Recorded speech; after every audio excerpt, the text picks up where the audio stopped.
জাতীয় অর্থনৈতিক পরিষদের নির্বাহী কমিটি একনেক সভায় এবার অনুমোদন দেয়া হলো ৮ প্রকল্পের। এজন্য খরচ হবে ১৪,০৪১,২১,০০,০০০ টাকা। দুপুরে সচিবালয় প্রধানমন্ত্রী ও একনেক চেয়ারপারসন তারেক রহমানের সভাপতিত্বে এসব প্রকল্পের অনুমোদন দেয়া হয়। পরে অর্থ পরিকল্পনা প্রতিমন্ত্রী জোনায়েদ সাকি জানান, উন্নত প্রকল্প বাস্তবায়নে ব্যয় সাশ্রয়ী হওয়া এবং জনকল্যাণকে সর্বোচ্চ অগ্রাধিকার দেওয়ার নির্দেশ দিয়েছেন প্রধানমন্ত্রী। এছাড়া প্রকল্প বাস্তবায়নে দীর্ঘসূত্রিতার কারণ তদন্ত করারও নির্দেশ দেন। বিস্তারিত আলাউদ্দিন আল আজাদের প্রতিবেদনে। বুধবার জাতীয় অর্থনৈতিক পরিষদের নির্বাহী কমিটির একনেক সভায় মোট ১৪,৪১,২১,০০,০০০ টাকা ব্যয়ে অনুমোদন দেয়া হয় ৮ প্রকল্প। এর মধ্যে ৩টি নতুন এবং ৫টি সংশোধিত প্রকল্প।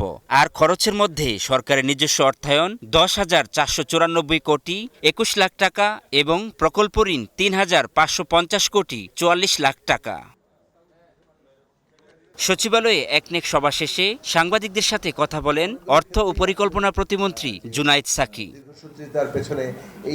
জানালেন, প্রধানমন্ত্রী উন্নয়ন প্রকল্প বাস্তবায়নে ব্যয় সাশ্রয়ী ও জনকল্যাণকে সর্বোচ্চ অগ্রাধিকার দেওয়ার নির্দেশ দেন। এছাড়া প্রকল্প বাস্তবায়নে দীর্ঘসূত্রিতার কারণে বাড়তি অপচয় হয়। এর কারণ সমন্বয় ও জবাবদিহিতার অভাব এবং দায়িত্বহীনতা। দীর্ঘসূত্রিতার পেছনে এই যে দীর্ঘদিন ধরে যে চর্চা চলছে এবং দায়িত্বহীনতার জায়গা চলছে এবং বিভিন্ন প্রতিষ্ঠানের মধ্যে সমন্বয়ের জায়গা চলছে, জবাবদিহিহীন একটা অবস্থা চলছে, সেইটার ব্যাপারে এর আগেও বেশ কয়েকটি প্রকল্পের ক্ষেত্রে মাননীয় প্রধানমন্ত্রী সরাসরি তদন্তের নির্দেশ দিয়েছেন। প্রকল্প বাস্তবায়নে দেরি হওয়া ও সময়মতো কাজ শেষ না হওয়া খতিয়ে দেখে বেশ কিছু প্রকল্পের বিষয়ে সরাসরি তদন্তের নির্দেশ দিয়েছেন প্রধানমন্ত্রী। এরপর তদন্ত রিপোর্টের ভিত্তিতে সংশ্লিষ্টদের বিরুদ্ধে ব্যবস্থা নেওয়া হবে।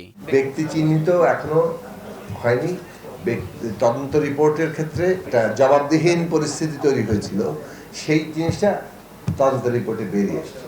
এখন দায় দায়িত্ব নিশ্চিত করা হবে এবং দায় দায়িত্ব নিশ্চিত করে তদনুযায়ী ব্যবস্থা নেওয়ার বিষয়ে মাননীয় প্রধানমন্ত্রী নির্দেশনা দিয়েছেন। এর আগে প্রধানমন্ত্রী তারেক রহমানের সভাপতিত্বে একনেক সভা অনুষ্ঠিত হয়। আলাউদ্দিন আল আজাদ, গ্লোবাল টেলিভিশন, ঢাকা।